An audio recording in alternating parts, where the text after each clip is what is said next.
Well, thank you for this opportunity. In my book, Death of a Dream, A History of Cuba, I have a chapter dedicated to the missile crisis.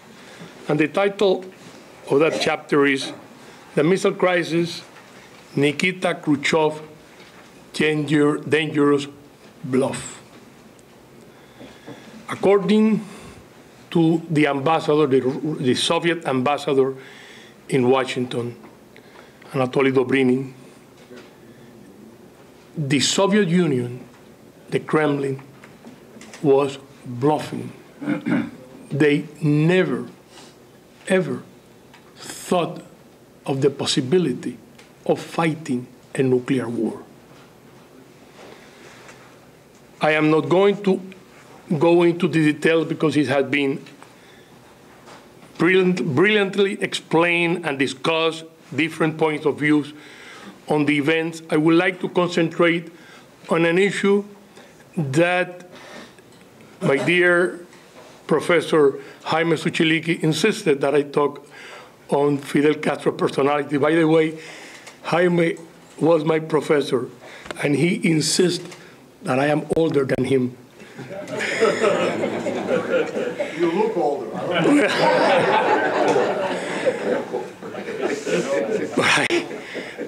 I would like to touch into the personality of Fidel Castro. I do believe that we're dealing with a charismatic, apocalyptic, and psychotic personality. And that helped to explain all these surprises, and as they began to unfold the event, those characteristics became more clear. And we'll go specific in Mikoyan's case, when he witnessed Fidel Castro's behavior, when he felt betrayed by Nikita Khrushchev and began throwing chairs, hitting with his feet a glass where he cut his hands, and Anastas Mikoyan, the old folks, said, no, we cannot leave nuclear weapons with this guy. And he was right. Fidel Castro also has wrapped himself in the belief that he was destined to a higher mission. Maybe he took that idea from his 10 years with the Jesuits and turned it into the Marxist ideology. But he was, and I do believe that he has that sense of a higher mission. But in any place in his mind, the welfare of the Cuban people was important. And it shows clearly during the missile crisis. Everything was on the table, but he acknowledged, and I'm going to read here, he was approached by the ambassador, his friend, the Russian ambassador Alexander Alexeyev. He was approached that the Kremlin was seeking to place the missiles in Cuba. His answer was, and this appears on different archives that had been opened, he says, this is Fidel's answer, that is a very bold move. But if making such a decision is indispensable for the socialist camp, I think we will agree to the deployment of Soviet missiles in our island. May we be the first victims of a showdown with the United States imperialism. So here, he is conscious of a huge danger. He doesn't care. If this will help the higher costs, bring the missiles, and let's see what happens. If the Cubans will be the first victim of the conflict, it was because he had a paranoical hatred to the United States. There is this comment that he made to Celia Sanchez in the Sierra Maestra, which is well documented, where he says to Celia Sanchez, after this fight is over, I will embark on a much bigger fight with the United States. So from the Sierra Maestra, all this that is happening is welcome news for Fidel Castro. When this process began, the first person that Khrushchev invited to Cuba was Raúl Castro, that traveled in the summer of '62. Actually, in June, he traveled to Moscow. He was presented with the idea of bringing the missiles to Cuba. He went back and he began boasting, alardeando, now we are ready to fight and defeat any invasion. He's now making this ready to go to war and to fight the Americans. By the way, at this time, the Russians were sending, the Soviets were sending huge amount of the tactical military weapons, the MiG-21, thousands of artillery, anti-aircraft weapons, SAM missiles, which are the land-to-air missile for aircraft defense, and large quantities of radars, electronics.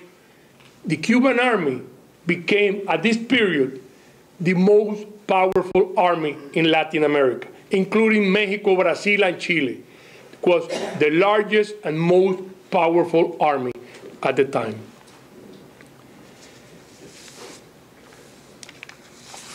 Now, as Brian was saying, he placed Cuba on a war footing. And Ernesto Guevara was put in command of the Western forces, they called the Western Army, and Raúl was placed in command of the Eastern Army. They went into caves already prepared with all the paraphernalia of the military to be able to sustain the attack of the air attacks that they were counting on. Now, early on the night of October 23rd, Kennedy spoke to the nation and to the world on the 22nd. The next day, Fidel went on TV and denied, say that Kennedy, he didn't say that Kennedy was lying. He says, there are not missiles in Cuba. Flatly. He says, but we don't have to give an accounting to the imperialists. We will acquire the weapons that we feel we need. No le tenemos que dar a nadie explicaciones. Podemos poner las armas y adquirir las armas que querramos. It was a direct defiance of a guy that was spoiling for a fight. On the 26th, Kennedy authorized the State Department to form and to create a Cuban civil government to be in control of the government of the island after the invasion, because the invasion was being put together. Dobrynin says in his memoirs, which I recommend highly, it's among the best description of this period, he says, second, when Kennedy spoke on the 22nd and directly, clearly, without any doubt, says we are not going to allow the presence of those missiles in Cuba. Dobrynin says that the Kremlin was paralyzed, in shock. They were not expecting that very powerful, strong, decisive position taken at this time. So the next thing is what to do. And just to understand this, he spoke on the 22nd. 7 days later, Khrushchev gave in and took the missiles, began taking the missiles away from Cuba. All this idea that it was exchanged for Turkey is just for the public. 6 months before this crisis, Kennedy has ordered the removal of the missile from Turkey. The Jupiter missiles were replaced by the Polaris submarine missiles. Much better, accurate, so it was nothing for Kennedy to agree on removing the missiles because they had ordered already the removal of the missiles from Turkey. Now, we already spoke about the Armageddon letter. I'm not going to go back into that, but it shows again the lack of regard of Fidel for the Cuban people, because he is now spoiling for a fight. Attack, attack, attack. That is his position. Who were to be the first victim of that war? The Cubans. It shows again the little regard, because it gets back to the charisma. He shows the charisma even with the Russians that did not understood Fidel if they did not spoke Spanish. But it's undoubtedly that the guy has this charisma. Actually, he showed that charisma in the Moncada, where he took over 100 individuals to a suicidal mission. It was suicidal from the beginning. And he has the power of getting these people to move and go to death. They ate, and it happened in my hometown, Santiago de Cuba, close by in Siboney. Their last meal was un arroz con pollo. And from there, they went, their last supper was arroz con pollo. So, but again, this is, now, on Saturday, the 27th, Black Saturday, the crisis was resolved. And it was resolved, and this is now, again, Anatoly Dobrynin, when he says,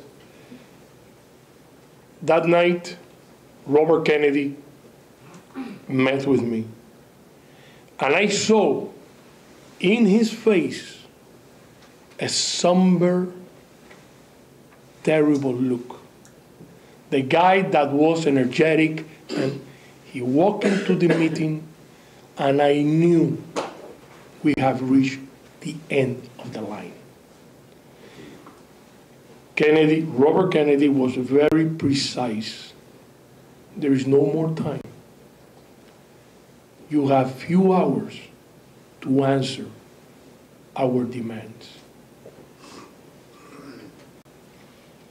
What was the way that Khrushchev communicated the answer?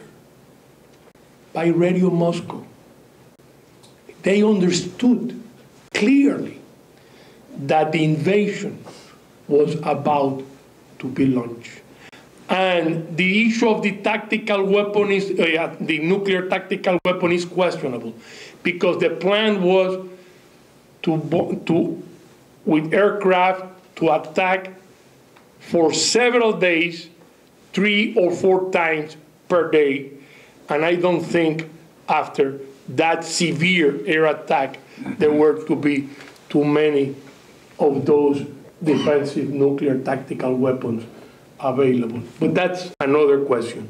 The issue is that on the 27th at night, they gave in. No, I don't need any more time. I'm through. So again, my point is, and the lesson and the conclusion of this part of this theme, Fidel Castro has never cared for the welfare of the Cuban people. Thank you.